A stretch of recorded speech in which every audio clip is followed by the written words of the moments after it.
dive into the minds of the artist.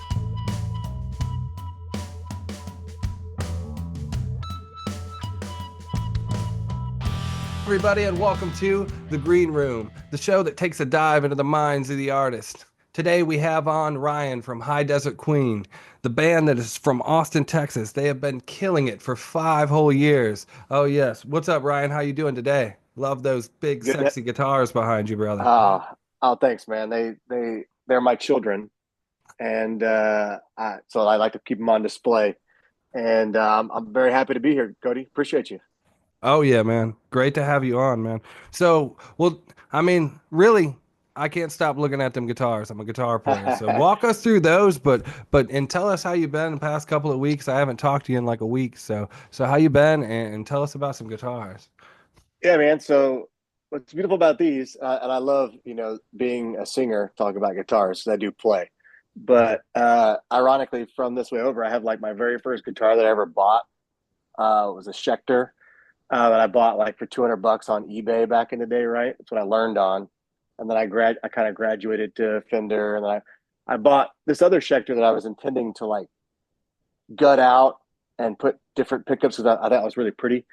Uh, but before I did that, I got a Dunable, and I love the Dunable. That's like my first ever like custom guitar that I've had, which is amazing. Uh, the best gift I've ever been given by anybody. My wife bought me this EGC, completely aluminum. It looks gold in this light, but it's actually uh, orange. It's gorgeous. Man, it Uh, is a and that, sweet looking guitar. yeah, and it's completely aluminum. It's super light, because it's all hollow. It's really, really awesome.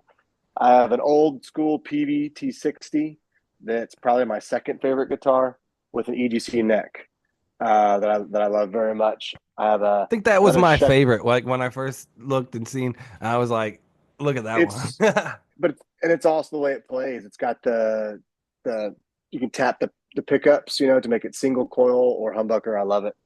And I have a hollow body Schecter, and then what you can't see is I have a bass that I bought for my wife, and then I have a T40 bass that matches exact same color as that guitar. So those are like my children that I have on display. I wish I was worthy of a player to play them all as beautiful as they are, but I always joke that I'm the one finger player. Put it in drop tuning and Well, you and give me got that. a gnarly voice, my friend. So you make Oh, up for thank it you, in other man. places. Well, how you been in the past couple of weeks, brother? It's been good, man. It's been busy, even though the new year. Like High Desert Queen has not been playing right now. It's like the calm before the storm, because we're going to have a pretty big a year planned, and we've been actually busy writing some new material, which has been a lot of fun. We got a couple things that is in the works that a couple compilation that we're going to be on that we'll be able to announce more later. It's really cool, exciting stuff, and we're just getting ready for tour as we are going to be going over with Greenleaf. I'm so excited. Oh yeah. Greenleaf's one of my favorite bands, and we're going to be supporting them in Europe at the end of March, early April. And then we got a whole big tour planned in Europe again in late summer. We're going to go back to Europe again in the fall, and we're sprinkling in some U.S. dates here and there. Kind of doing the weekend warrior thing in the U.S. Like 3 shows, go out, do Thursday, Friday, Saturday, uh, wherever we can. Texas is a big state, but we go where we can. Hell yeah. Well, walk us through, for everybody who hasn't heard of High Desert Queen, and walk us through the beginning of the band, how you guys met up, and how'd everything get started, bro? Oh, for sure, man. I mean, it kind of I imagine for most bands, it's very serendipitous how this kind of stuff happens. Never in my wildest dreams did I think that at this point in my life would be the first time I'm actually in a band that's touring like in Europe or touring the US. I had been in bands as like in college. I messed around in high school, but then I got my first real band was in college, and we played a lot in the local scene. But then I think what happens to a lot of people is like I kind of just lost the music. Just kind of life just happens, and you get into work and you start focusing on your career and things like that happen. I think for a lot of people, that's where it stops. I've been fortunate enough to find music again. I just missed it so much. I got called up by some friends, and I started doing like these. I did a couple tribute things. I joked that uh, my musical career started back up because some legends died. What I mean by that is, like, Lane Staley passes away. I get called up to sing in like this tribute for like Lane Staley, and as Lane Staley, like with a bunch of old guys I played with like years and years ago. And then that was fun. I mean, that was like a lot of fun. Then Scott Weiland dies, and I get asked the same thing by the same dudes, and it kind of sparked the musical juices again. And I started actively looking. I was living in Houston, where I live now is kind of in between San Antonio and Austin. This is where all my music friends were. I didn't have a music family in Houston yet, and I was out seeking people looking for a vocalist or just trying to start a band. And I found a few people who were starting a band, and we kind of started getting it going. I didn't know what was going to happen with it. It was fun. It wasn't grabbing me, and I didn't know I was probably about to start looking for something else. When then our current guitar player Rusty auditioned for the band, and he's amazing. And that was where I was like, okay, we've got something here. Like this is good. So We is we that we where you connected right away. guys is that where you guys decided like you're gonna go a little heavier, gonna go with the desert rock and For um sure, for sure. But we were playing. We didn't really know what even that I guess that lineup of the band in the very very early stages. We weren't really sure what we were trying to write. We're just writing kind of like I think we're all like, oh, I like this band, that band. All right, let's just mess around, see what comes out. I think when Rusty joined the band, he and I linked like we hit it off right away as far as like writing stuff together. I don't think there was ever a decision of like, hey, this is the kind of music that we want to write. Rusty is a big '80s like metalhead, and so he comes from like a different background than me. I'm like a '90s grunge, like that's my wheelhouse, and that's what I grew up listening to. And we just kind of started writing songs, and ironically, I took a job back home, so I moved away, and it kind of the band started was like, well, the band's not going to be able to continue. We had just played a handful of gigs as High Desert Queen. It was basically, I don't know how this is going to work out. So basically, what happened is Rusty and I decided to keep writing together, and he would send riffs to me, and we would kind of write virtually together. He would send me stuff. I would kind of chop it up. This is where I think the verses, choruses, whatever, write lyrics, and that's kind of how the first record, Secrets of the Black Moon, was mostly written. He and I virtually. He was in Houston. I was here, so we're about 3 hours apart. And we hired. It's been a buddy of mine. So I got a friend of mine who played bass. I was like, "Hey man, would you be willing to like help us out? Because it's just the two of us." right, And he's like, right. yes. So he came in, and he and I had played in bands in the past together, and he came in and played bass for us. And then I had ironically just met Phil, our drummer, on the last show of the old High Desert Queen lineup. He was in a band called Monte Luna, incredible band, and it was actually the last Monte Luna show that he was in. And we just kind of like we met, found out we lived kind of close to each other. Turns out he's like a session drummer, so he's like a hired gun to do drums, and so we basically hired him. We hired him to do our record, but we hit it off, and it was like, oh, this is something you just need to be our drummer, because those songs came to life in the studio, because we had kind of like Rusty and I had written everything like I said virtually, so like to a click and to like a virtual So drummer or whatever, right? that was the moment where everything Yeah, really it was came. It was like was literally we have a band now. We're yeah, it not was just literally messing in the around studio. anymore. Yeah, it was in the Wow. studio recording So the first how does record. this That's all when it come happened. together? Like you guys were on Ripple when you Yeah, originally. So did you release Secrets of the Black Moon with Ripple, or did you release it correct. before? So you So we, okay? So we how released it did with that Ripple. happen? With were we just playing shows and met the right guy, or what? What? how did the That whole was opportunity of Ripple Music come about for you guys? that was a stroke of luck. We because all right, so we had never played a show as the current lineup of High Desert Queen before we go in the studio, which we because like I said, we hired Phil out. And but in the studio, we were like, we hit it off. In fact, we tracked drums in a couple of days. He's a beast. And we actually rewrote a lot of the songs. He did come in and rehearse quite a bit beforehand, like because we rewrote some of the songs. Like perfect example, we have a song called "As We Roam." It was a cool song, but the way he made the song move and intentionally has tempo changes, we kind of followed him. He really brought the songs to life. They kind of sounded, I don't know, I don't know what the proper word is of how because they sounded like they were perfect in a way. We did it to a click digitally online, and then he kind of brought it to life and made it sound more like rock and roll. It was really cool. So then Right. we Brought then the the edge world. in. So we tracked the drums in 3 days, and then the world shut down. Literally, COVID happened, right? And so we were just stuck, and we didn't get to go back in the studio and for another 8 months because the studio, in fact, the studio that we started tracking drums Wow. didn't survive the pandemic. It shut down. So we were like, well, I don't know what we're gonna do. Texas, things opened up earlier than a lot of places. We were able to play a handful of shows, and then we went back in and were able to finally get a studio that opened up, and we tracked the rest of the record. And we didn't.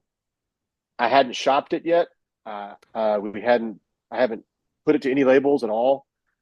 We released our first single, "The Mountain versus the Quake," independently. Like I released that and I put it out. Like anybody can put things on Spotify or whatever, right? So I go in and I find it, and I do this. I want to Absolutely. say two.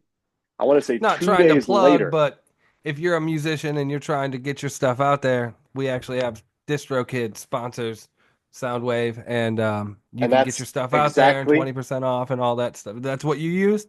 See, there I you go. High use Desert DistroKid. Queen used it. Yeah, It'll help yeah, you get started. We're trying to help you get yeah. started. But go So back on. So you put that out, and then what yes, happened? we released one song, and then I'm trying to I want people to listen to the song. How do I promote it? So I start sending it out to different playlists. I see people who have podcasts, things like that, right? Say, hey, maybe play the song. One of them was Rob Blasco, who plays. He's a bass player for Ozzy Osbourne and Rob Zombie, and he's a Yeah, pretty well, I'm big hired familiar gun with bass player, Blasco. and Yeah. he's in it. What's sad is I kind of wasn't. So he comes back like, hey, I really like this song. Do you guys have a label? And I said, so I emailed him back saying, no, we don't. Do you have any other music? And I was like, yes, I do. I have a full record. It's half of it's done, the other half's still being mixed and mastered. But we'd already gotten a handful of songs. So I sent those to him, and he's like, all right, well let's meet, let's chat. So of course I did my homework, and I did know who he was, but I didn't Yeah, realize it was exactly. actually Yeah. So you're like, whoa, hit. hey. I didn't realize it was actually him reaching out to me. So Right. we have a meeting with Rob Blasco before we're signed, and we find out that he is the going to be the new A&R of Ripple for the time. It hadn't been announced yet, and he was going to be signing a handful of bands, and he basically asked us on the spot if we'd be willing to sign with Ripple. So we had released one song, we hadn't even fully finished the record yet, and we were already signed to Ripple, which was, like I said, a huge stroke of luck. He Wow. liked what he heard, and that was a good thing. And yeah, that spawned a wonderful relationship that I have with Ripple. Obviously, still to this day. But then we did a split. We did a split with Ripple. I organize and run Ripple Fest Texas as well, so I still, am in touch a lot with the label because that was what got us in the scene, and I didn't know what a beautiful family we had in the scene until I was in it. I was going to shows and things, but kind of on the outside looking in. Once we were in, it was really really cool to see how amazing the scene is. Yeah, we're coming in on a break right now. We're going to take a quick break and we'll be right back with y'all. Thank you for watching The Green Room. A glimpse behind the scene. The Green Room.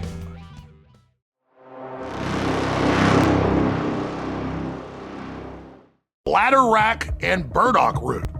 Those aren't very sexy names, but what they do as superfoods is amazing. Then you add that to the superfood, Irish sea moss, and you are talking about glowing skin, weight loss, mental clarity, focus, boosted immune system. All your electrochemical systems just operate in such a smooth way.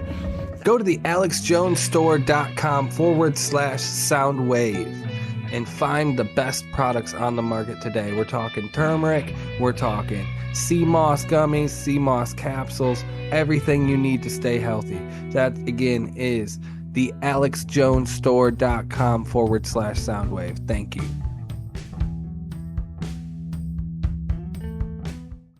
We would not be doing any of this without our friends at DistroKid. If you are an artist or a new musician trying to get your music out there on all the big platforms like Spotify and iHeartRadio, go check out DistroKid. And while you're at it, use our code and get 20% off. Yes, 20% off your membership fees. Check out DistroKid and support Soundwave. Thank you.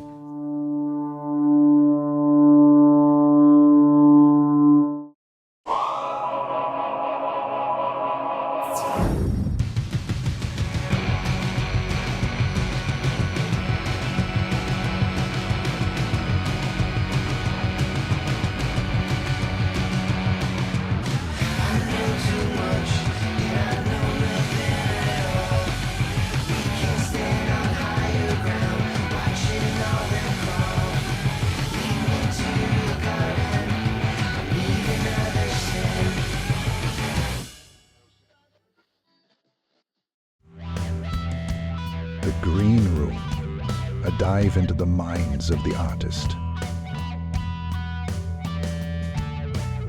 We're back. Yes, talking with Ryan Garney from High Desert Queen. And we were talking about Ripple Music and everything and your guys' venture with Ripple Music. And so where do you guys record your music? Like you said you recorded it now that everything's kind of put together. Have things changed? Or is Yeah, it we still... we've definitely more in our groove now. We know kind of where we want to go. We were very fortunate. Like I said, the first record was a trip. We recorded drums in one studio, and then it shut down during COVID, and then we were able to Devastating. Go to Red Nova Ranch, great studio. Jeff Henson from the band Duel, he runs that one. He's the one that kind of salvaged our record. Like, hey, like you can come here and we'll track it, even though like most things were still shut down. But Phil, our drummer, I said he's a session drummer. He works at an amazing studio called Yellow Dog Studios, which is here in Texas. It's in San Marcos, Texas, which is near Austin. And they track a lot of like all genres. What's big in Texas is a lot of red dirt country and things like that. So he does a lot of session work for that. But what's cool is they have a lot of those like really raw live kind of sounds that we wanted to have on this last record. So because we actually tracked the last record completely live, not to a click track, very minimal overdubs. We tried to do no overdubs none if possible. Play the song from beginning to end. I kind of noticed that. I was like, I just like you'd see the evolution of the band, and it's incredible. Yeah, and a lot of that's attested to. We had just got off tour, a long 6-week tour in Europe with Fatso Jetson, who are just legends. And wow, so we talked to Green Wave, and they said they got the yeah. So go ahead and talk about how was it playing with them and everything. We didn't get to dive too much into that. Watching Mario Lally and his son and the whole band just do it every single night was incredible. What was so cool about this tour specifically is that like halfway through the tour, like his son had to go home. Like it was all planned, and they morphed into another project they have called the Rubber Snake Charmers, which is 100% improv. It's 100% improv band. Yeah, they have a guy, Sean Wheeler, who's like a desert legend singing, and like it's amazing. We watched it every night, and I can truly attest that it's improv because it was different every night. And I think we were really inspired by that. And then we were also really tight from being playing 6 weeks. Yeah. And then we got home in the studio. We're like, we don't need to. We're a well-oiled machine. Let's go and track. What was so cool about that is we had all these plans. We had 8 songs we were going to take to the studio to record. Before we even did that, the first day we were in the studio, just getting levels and stuff, we wrote 3 songs because we hadn't written in so long. We hadn't jammed in so long. We just been playing the set, and we just got inspired by those guys. So that's completely why we were able to write 3 songs immediately. And so some of the songs we took to the studio, we didn't even track because we knew that these 3 songs we wrote were like, these are good songs. I know what this is, and I've been playing shows long enough now Yeah. where I know how to write songs and I can just do it. Yeah. Yeah, I understand. And so 100%. we found our comfort zone. This studio, Yellow Dog Studios, we're so comfortable there. We get great raw tracks. The drums are alive in the room, like the big drum sound, kind of the old Bonham Zeppelin tone we were going for, right? And we're very comfortable there. In fact, we're already making plans to go back. As I said earlier, we're writing new material, so we'll be getting back in there soon. So a new chapter of the band came when you guys decided to join Magnetic Eye Records, which is where Greenleaf is. That's actually how we heard about you guys. Was I was interviewing Arvid, and he's like, "We're coming up on a tour." I'll do it right, like Arvid. He's like, "High Desert Queen," and I was like, Yeah, "Awesome! I'll check him out." And then I we could say it as check. cool as him. Yeah, right. He's the coolest guy. We He look really forward is. to having them guys back on. But Yeah. but yeah, and then we listened to your stuff and it's like, man, this is cool. And then I don't know, I whipped through Palm Reader and just kind of like put it around on and just chilled the whole day listening to it, and I was like, yeah, we got to interview these guys. So I reached Awesome, out, man. and that's why we got in touch. Those guys are the biggest advocates for us. It's been awesome. Like, I have to give them a huge thank you. Tommy as well. Tommy, he saw us play. We got to play a festival with him in Berlin, and it was the first. We'd played a couple festivals together, just never where we could see each other. He was able to see us then, and he's been a friend. I can call him a friend now, which is so cool. And he's a fan, and he actually would wear a High Desert Queen shirt or a Planet of the Apes, another great band out of Australia, shirt. Those are like his 2 gigging shirts that he would wear all the time. And that him wearing that shirt alone got us gigs. There were festivals I reached out because it's to. Tommy. Tommy Exactly. is like Dozer. So you guys, just not to bounce all over, but you did a tour with Dozer. I seen in our research. You did a tour with Dozer here in the U.S. So how was that? And then talk about Palm Reader too. After that, just you take the floor, sure, man. And run with it, brother. Sure, man. Yeah, watching those legends every single night was incredible. I mean, those guys are true pros in every single form. Build you up, dude. Like, cause yeah. And to so Phil and I, our drummer, always joke about how like we're like ex-athletes, and so we always like to get like amped up, and like before a gig, I kind of amp myself up and get psyched out. I'm like, dude, Dozer plays, so they are going to crush us if we don't bring it. Like, we have to deliver because they are going to because they murder. They're so good. And so so I loved it. That was like the biggest thing for us. It was like you had to bring it every night, right? And I loved having that, like, their crowds were great, right? They're there to see. They're there to see Dozer, so you really have to bring it. So it was a lot of fun, and like I said, and then Tommy was adamant about us coming over to tour with Greenleaf. So and we've got a chance to meet those guys, like Arvid, all those just incredible humans. So we're excited to be playing with us. They've done a lot for us, whether they realize it or not. They've done a lot for us and helped us a lot. So May 31st, 2024, you guys released Palm Reader. How is that branching into everything? Like I listened to the whole album and I love it. So how do you feel about it? What's some of your favorite songs? How was the process? Super proud of that record. It was, like I said, my favorite part is that we wrote 3 songs in the studio. I think, man, it's hard to pick. Like, I think my favorite song to sing is Head Honcho. Like, I love how heavy that song is, and it's got tempo changes and a lot of cool stuff. I think one of my favorite tracks on the record, I barely even sing on. It's Death Perception, uh, because I think that Rusty's riff is just so big and heavy. It's something we hadn't really done up to that point, I think. And then we were able to get Emma from a band Galpa, another incredible band um, out of Sweden that we met. Actually, the first time we met the Dozer and the Greenleaf Boys, we played Fuzz Fest in Sweden, and Galpa played right after us. We became good friends, and Emma's an incredible vocalist. And we saw her. We played with them again at Desert Fest London, and I told her, "Hey, when we get off this tour, we're going to record a record, and I want you on the record." And she was like, "Absolutely." I didn't know where. We didn't know. I kind of had an idea for another song, and then we wrote this song in the studio, and I was like, "This is the one." So I'm really proud of that song, and I'm really proud how the record came together. I think it shows it's like a growing of where we're kind of going as a band. That would kind of have more of a raw sound.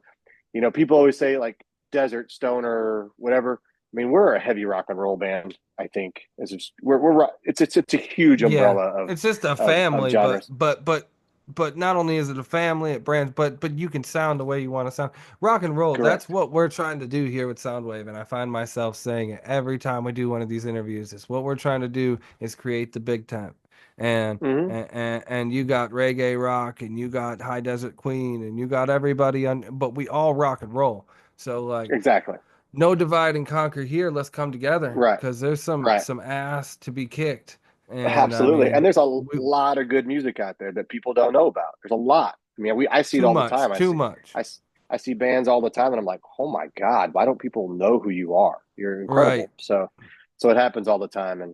But yeah, Yeah. but going back to the record, we're happy it came out. And then Magnetic Eye, I've known Jad, who works at A&R with Magnetic Eye, really well. He sings in a band called Blue Heron. That's incredible. We played with him several times, and Jad's always had his finger on the like. He's always got his ear.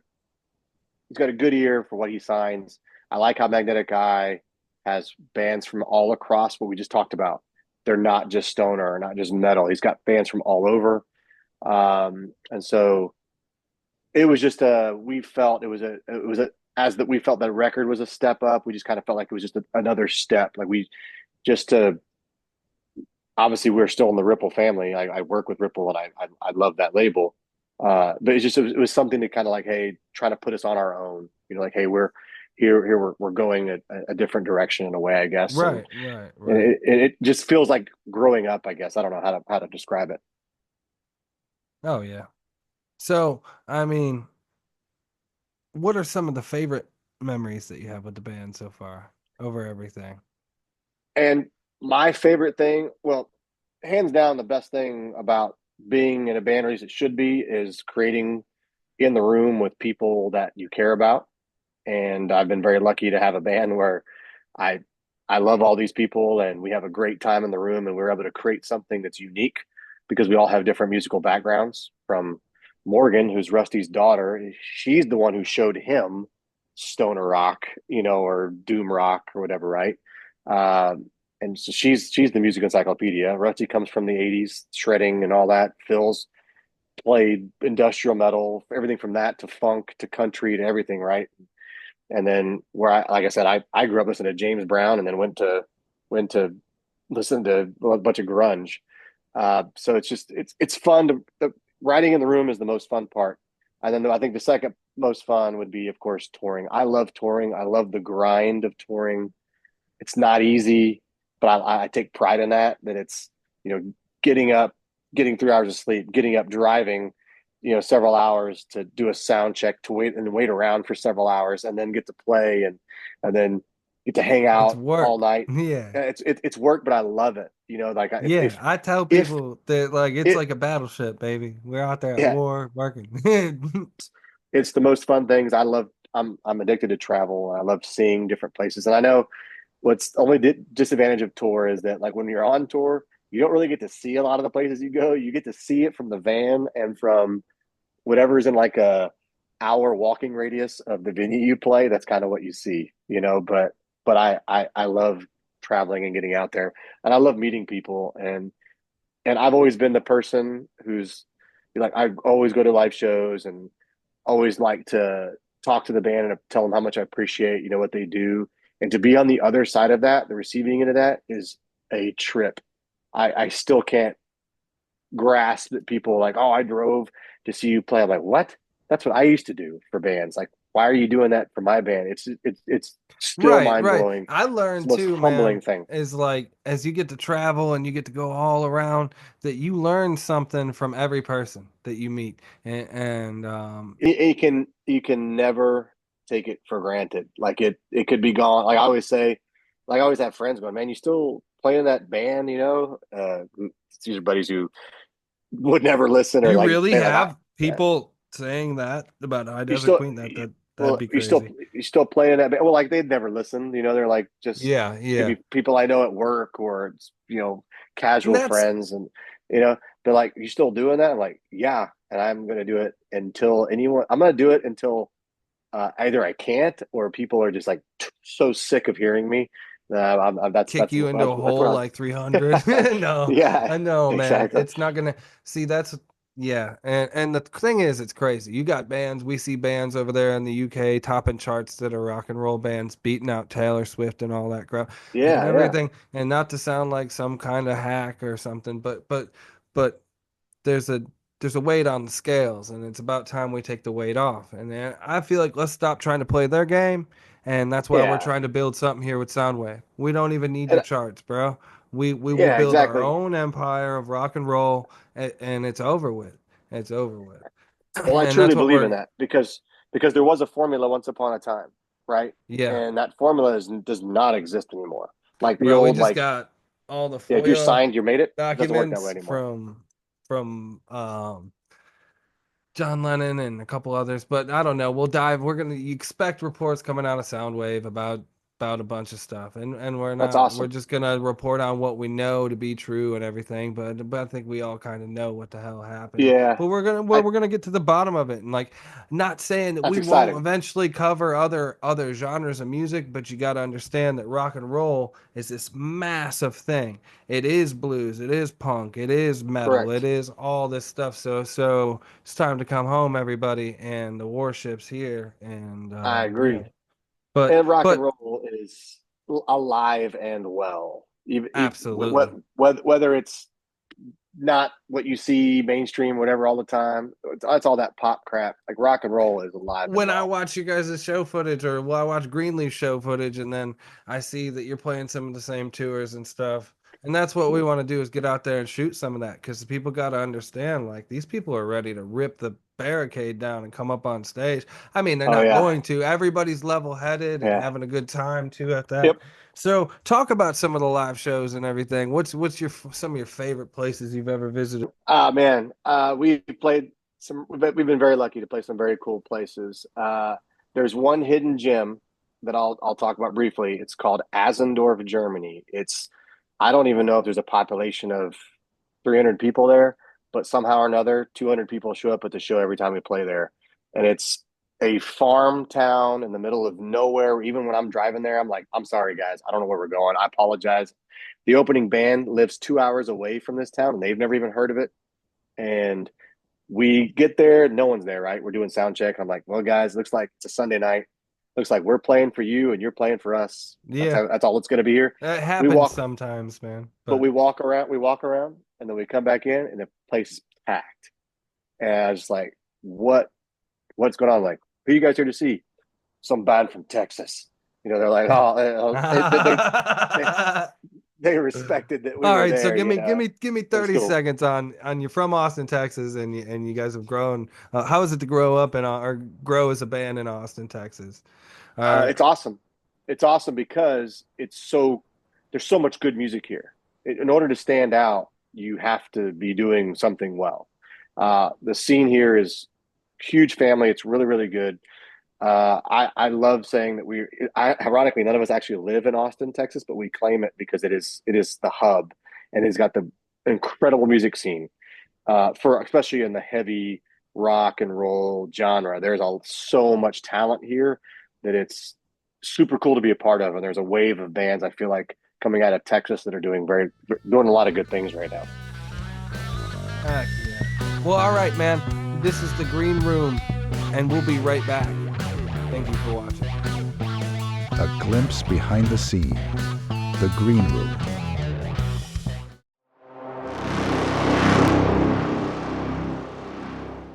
Bladder rack and burdock root. Those aren't very sexy names, but what they do as superfoods is amazing. Then you add that to the superfood, Irish sea moss, and you are talking about glowing skin, weight loss, mental clarity, focus, boosted immune system. All your electrochemical systems just operate in such a smooth way. Go to the alexjonesstore.com/soundwave and find the best products on the market today. We're talking turmeric, we're talking sea moss gummies, sea moss capsules, everything you need to stay healthy. That again is the alexjonesstore.com/soundwave. Thank you.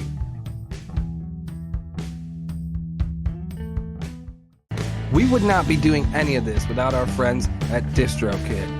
If you are an artist or a new musician trying to get your music out there on all the big platforms like Spotify and iHeartRadio, go check out DistroKid. And while you're at it, use our code and get 20% off. Yes, 20% off your membership fees. Check out DistroKid and support Soundwave. Thank you.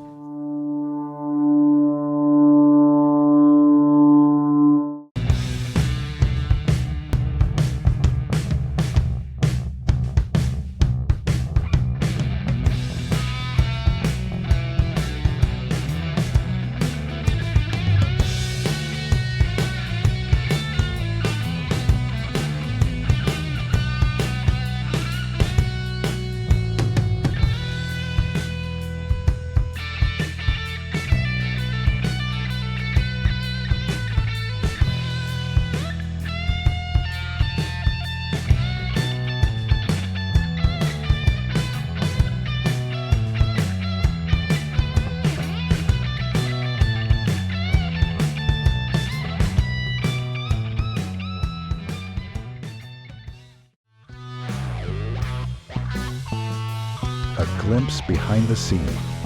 The Green Room. Hello, everybody, and welcome back to The Green Room, the show giving you the dive into the minds of the artists. Oh, yeah. We got Ryan here from High Desert Queen. What do you do in your free time, brother? So I'd probably say spare time. I do read. I wish I read more than I read a lot more when I'm on the road, but I read. I'm a sports fan. I do enjoy watching basketball and baseball, specifically those two sports. I'm a huge fan. I was a basketball coach and a baseball coach too in high school for many years. But so I still have the bug, and I like to do that and watch my teams for sure. But yeah, most of the time I'm also a beer nerd. I love craft beer, bounce around to breweries, try to find a good any type of good beer. Right now it's chilly outside, so a good stout sounds fantastic. And when it comes to the band, you said you write music a lot. So, like, what is your process of writing? What do you write about, and how do you come up with your formulas for songs? Yeah, man. So I think what's really cool about how we've done things so far is we don't have a set formula. I know for me personally, it's kind of set in what I do in the sense that I usually don't write the lyrics or anything until the song is pretty well like formatted, perhaps. In the room, I'll make up melodies or something and kind of sing a note so kind of get an idea of what I'm doing, and they can get a vibe for where the song should go. But we've done everything from, the traditional, the guitar player bringing a riff into the room. But we've also done stuff like where, like our song on our last record, Time Waster, Phil had a drum beat. He had a drum beat done, like change, verse, chorus, everything, and just tracked it, sent it to Rusty. And then Rusty wrote a riff to match it, right? Which was unorthodox, but we really liked it. I think we're going to do more of that. But primarily, most of the writing has now come in together in the room, which is really cool. It's the most fun. but no, and but like I said, for me vocally, I tend to take the time. Like even when we wrote the three songs in the studio, right? So we wrote the music, and I had kind of a melody, but then I went home, and worked and hashed out some ideas, and then went back into the studio to track them later. So I kind of what's cool is a lot of times I'll come up with a placeholder, like so we had a song called Tuesday Night Blues.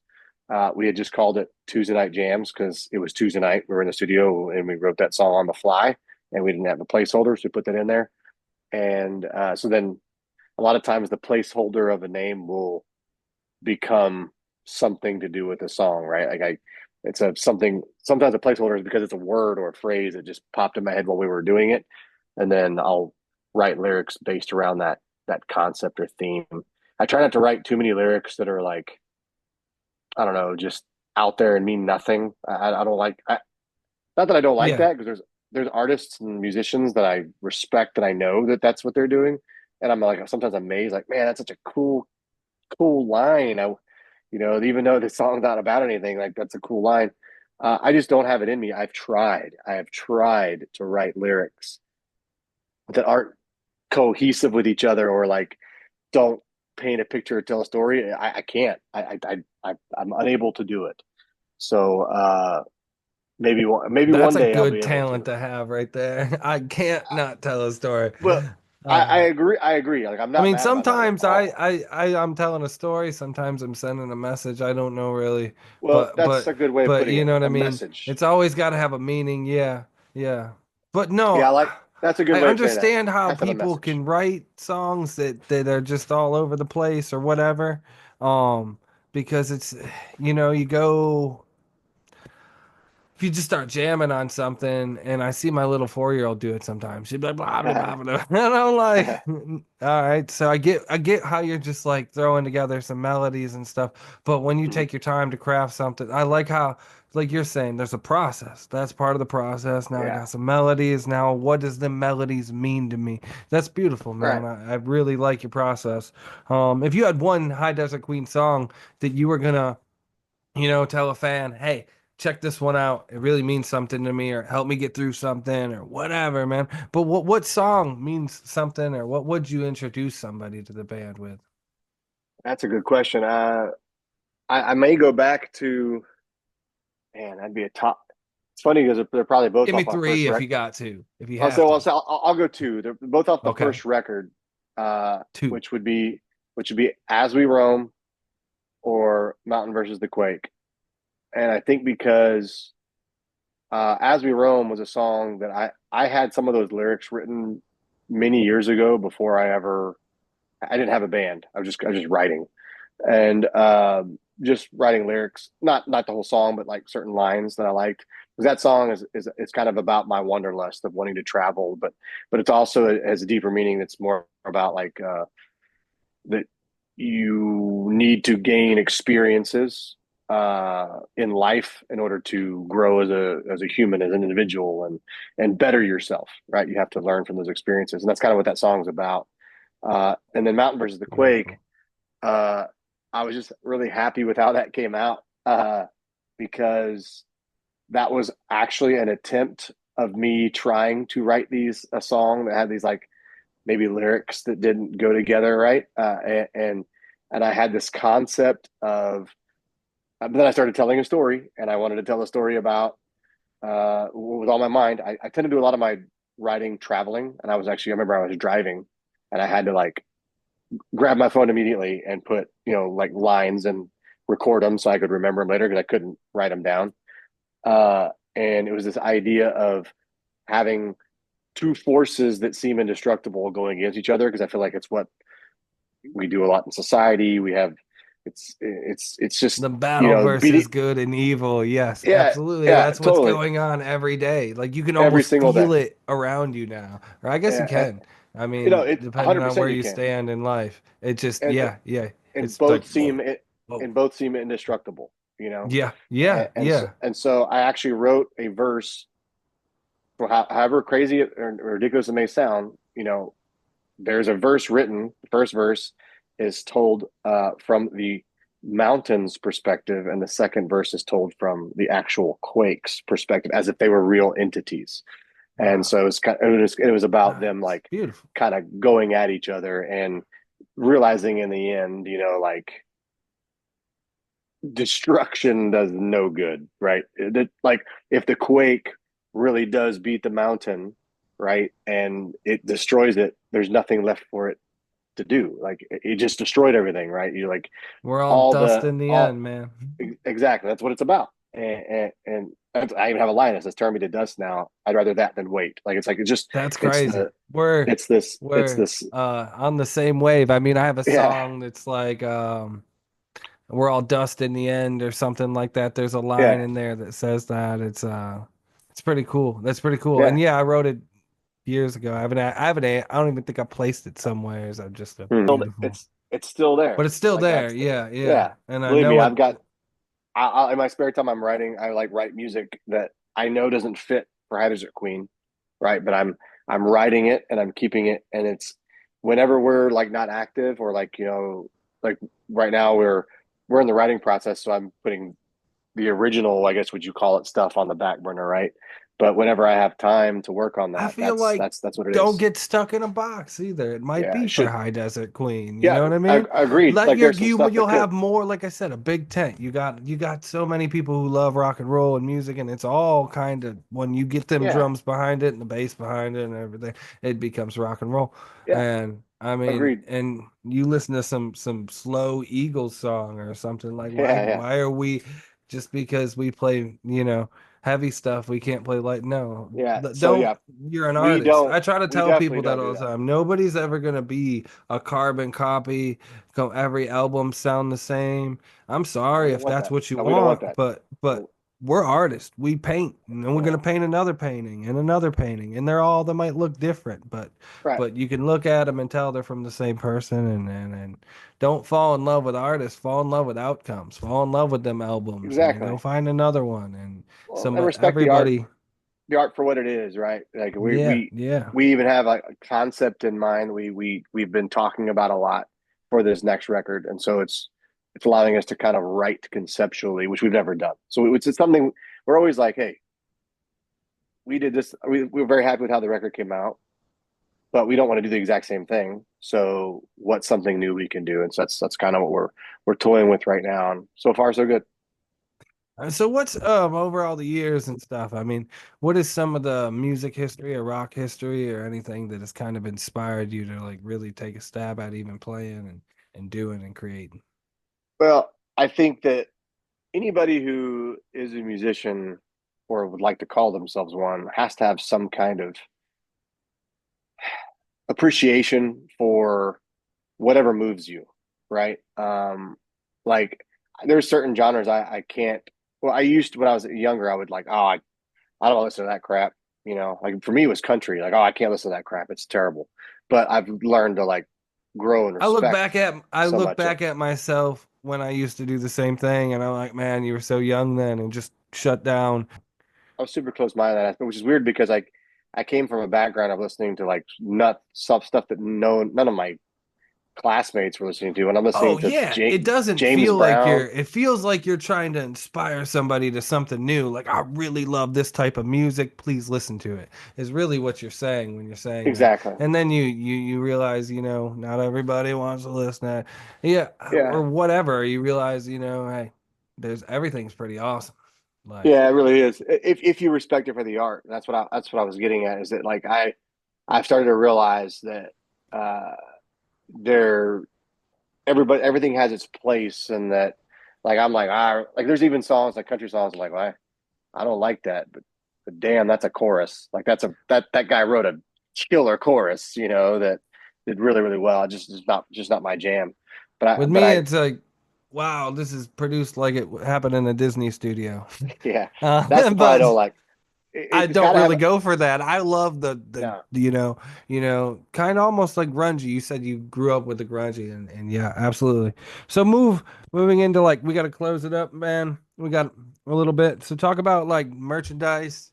What inspires your guys' lines of merchandise and where people can find it and everything like that. Yeah, so we're really big on like our merch as far as like we want it to look and feel even like we try to get the softest possible shirts because I have a closet full of band shirts that I'll never wear because they're garbage material, just And garbage. you want to be able to wear these things out on tour and everything, night in, night out on Yeah, shows, and them not go to crap. So yeah, yeah. that's awesome. That I wear them once and then they shrink on you. Like they got one sleeve short of the other or something, right? I can't stand that. So when we're all involved in creating the art, we've been very lucky to get some really rad artists, and we try not to use the same one all the time. Although we end up, we do get our favorites, and to curate really cool art that really means something to us. We're really big in like this is the concept we want for this art piece or for the shirt piece or whatever. And we try to think about like as a fan because I am more than a musician. I am a fan of music, and I'm always going to shows, and I always and and I'd love to think I invented a lot of stuff. Shoot, I just go to like that's a really cool idea. Like we're gonna do that. Like I see something on somebody else's merch table. I'm like that's a badass idea. And so we do all kind. I like to have the odd stuff. We find that like we sell socks, and they do incredibly well. It's like people are like, all oh, right.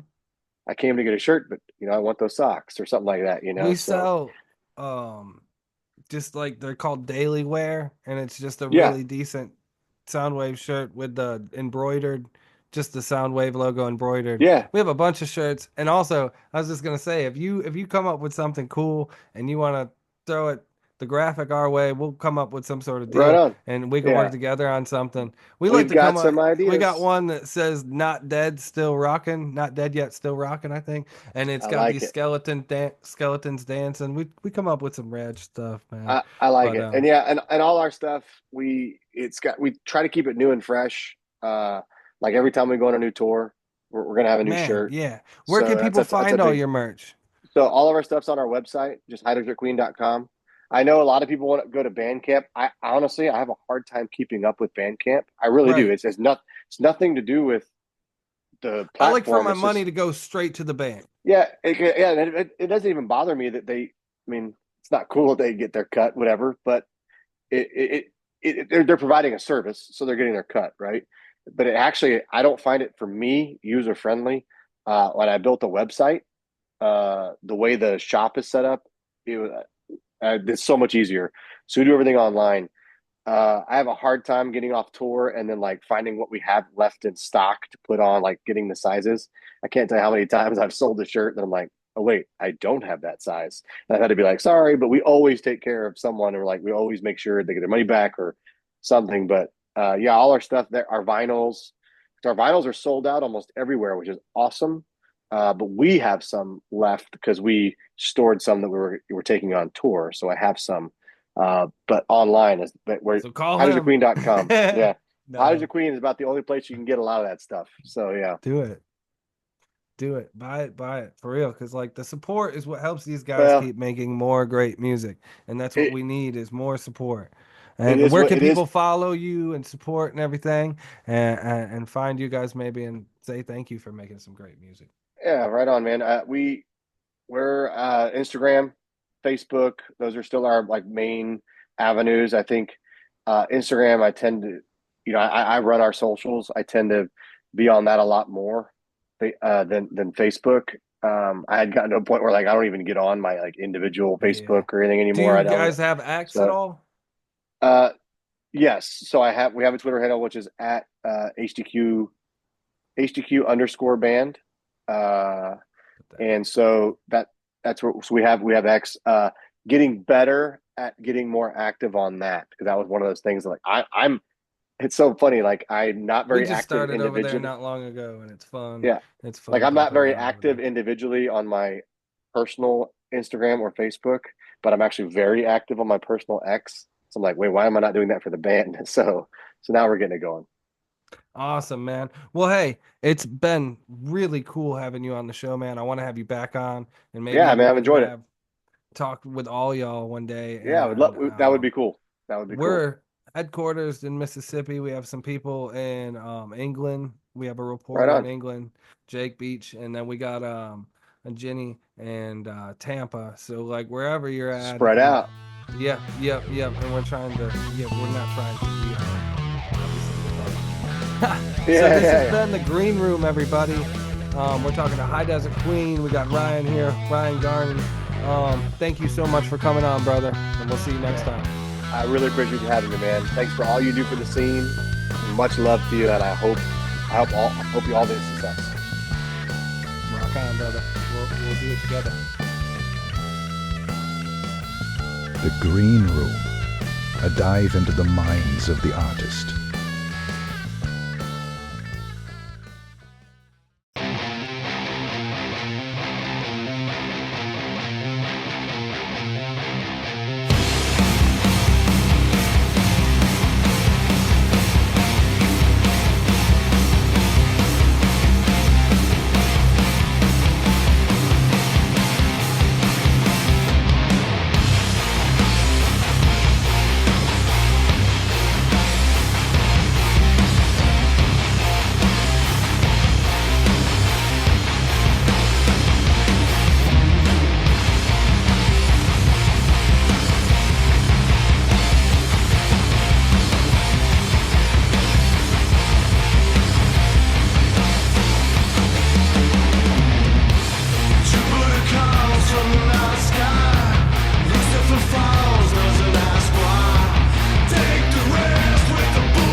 Ladder rack and burdock root. Those aren't very sexy names, but what they do as superfoods is amazing. Then you add that to the superfood, Irish sea moss, and you are talking about glowing skin, weight loss, mental clarity, focus, boosted immune system. All your electrochemical systems just operate in such a smooth way. Go to the alexjonesstore.com/soundwave and find the best products on the market today. We're talking turmeric, we're talking sea moss gummies, sea moss capsules, everything you need to stay healthy. That again is the alexjonesstore.com/soundwave. Thank you.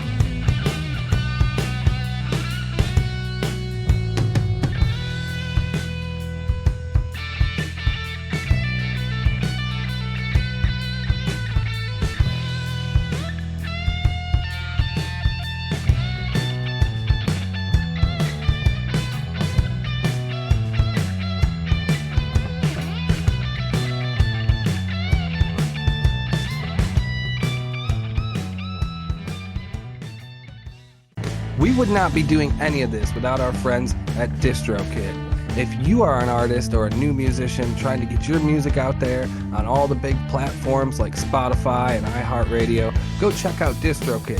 And while you're at it, use our code and get 20% off. Yes, 20% off your membership fees. Check out DistroKid and support Soundwave. Thank you.